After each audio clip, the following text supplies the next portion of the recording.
kaidah-kaidah sekarang itu kalau nggak ada contoh dari Nabi berarti bid'ah. Yang nggak ada contohnya bid'ah. Dari mana Anda belajar kaidah itu?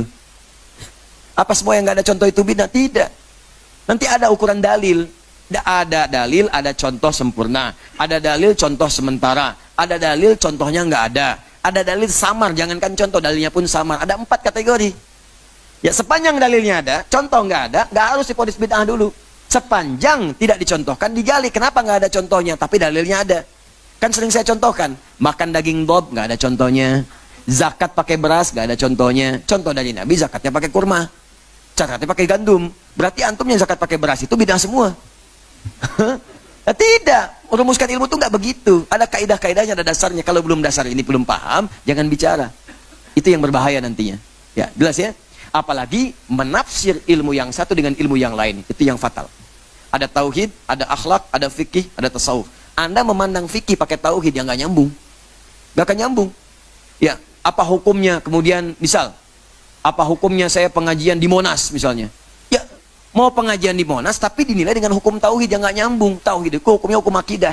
Hukum akidah nggak bisa dipakai menafsirkan fikih. Akidah itu hitam putih.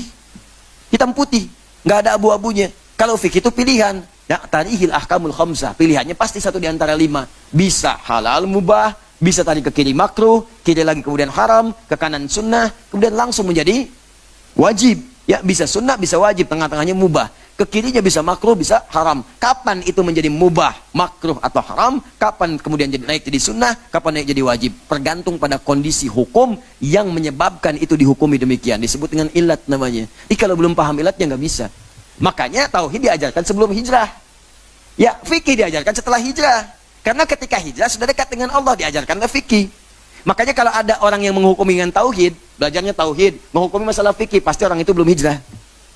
Belum hijrah, karena masih belajar di tahap-tahap awal, belum mengerti tentang hukum-hukum fikih. Ya, paham ya?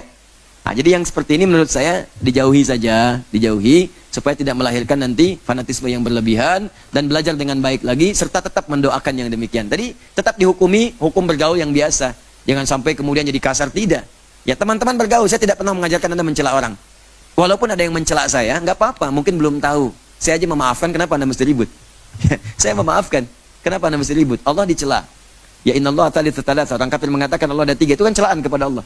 Malaikat dicela, Rasul dicela, orang soleh dicela, sahabat dicela, tabiin dicela. Anda Tuhan bukan, malaikat bukan, Rasul bukan, Nabi bukan. Ya kan? Sahabat bukan, tabiin bukan. Terus kamu mau dicela? Itu mustahil, mustahil. Jadi nggak apa-apa ya, walaupun ada yang mencela kita tetap bergaul dengan biasa-biasa. Kalau nggak sepakat, nggak apa-apa. Kan tidak harus sepakat semuanya. Tapi jangan sampai perbedaan itu menghalangi kita minum teh bersama. Berani berapa? Kan begitu. Jangan dikira gak ada. Yang pertama kali baca zikir untuk orang mati bukan Kiai Jawa, bukan Buya dari Sumatera, bukan Abu dari Aceh, bukan Tuan Guru dari Nusa Tenggara Barat. Bukan. Siapa?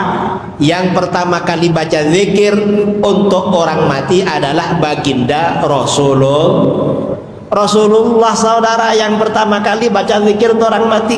Di mana? Hadis riwayat Imam Ahmad, riwayat Al-Baihaqi dari Sayyidina Jabir bin Abdullah Al-Ansari radhiyallahu an. Jabir berkata, kharajana ma'a Rasulillah sallallahu alaihi wasallam yauman ila Sa'd bin Mu'adz hina tuwfi. Kami pergi bersama Rasulullah sallallahu alaihi wasallam pada satu hari menuju kediaman Sa'd bin Mu'adz pada saat beliau meninggal dunia. Ada sahabat meninggal, lalu Rasulullah pergi ramai-ramai takziah bersama para sahabat. Falamma shalla alaihi Rasulullah SAW thumma dufina wa suwiya alaihi turab. Setelah Rasulullah mensolatkan jenazahnya, lalu jenazah dikubur, lalu kuburnya ditutup rata dengan tanah. Jalasa Rasulullah SAW fauqa qabri.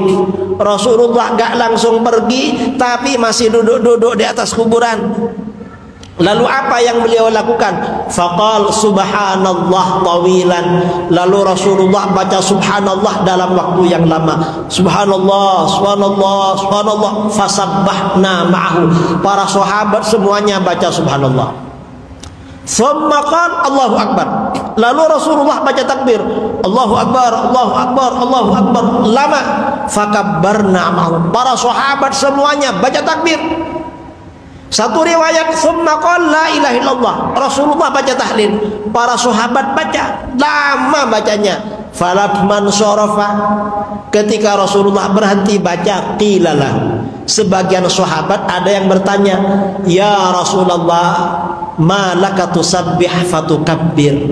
Rasulullah, kenapa tadi baca subhanallah, baca takbir, baca tahlil? Kenapa? Ternyata apa? Jawaban Rasulullah mengejutkan saudara. Rasulullah menjawab, laqad tadayaqa ala hadzal 'abdi shalihi qabruhu. Hamba Allah yang soleh ini tadi benar-benar dijepit oleh kuburannya. Bayangkan ada orang soleh dijepit kuburan. Kira-kira yang nggak soleh bagaimana kira-kira? Kira-kira ini orang soleh saudara dijepit kuburan. Saudara siap gak dibacakan tahlil? Siap? Hah? Gak siap saudara, karena kita gak ada yang bilang soleh.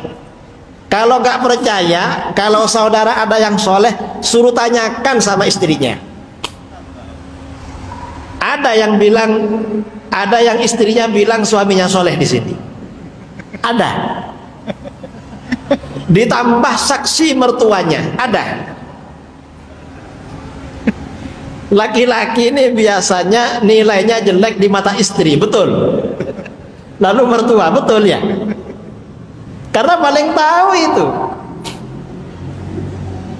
Ternyata apa? Kata Rasulullah, hatta khasyitu alla yufarraja'an. Aku khawatir orang ini gak dilepas oleh Allah dari jepitan alam kubur. Karenanya dibacakan zikir hatta farrajallahu an, hingga Allah melepasnya dari jepitan kubur. Ini faedahnya zikir tahlil saudara, agar kita ringan di alam kubur. Makanya tahlil itu yang afdal dibaca di kuburan.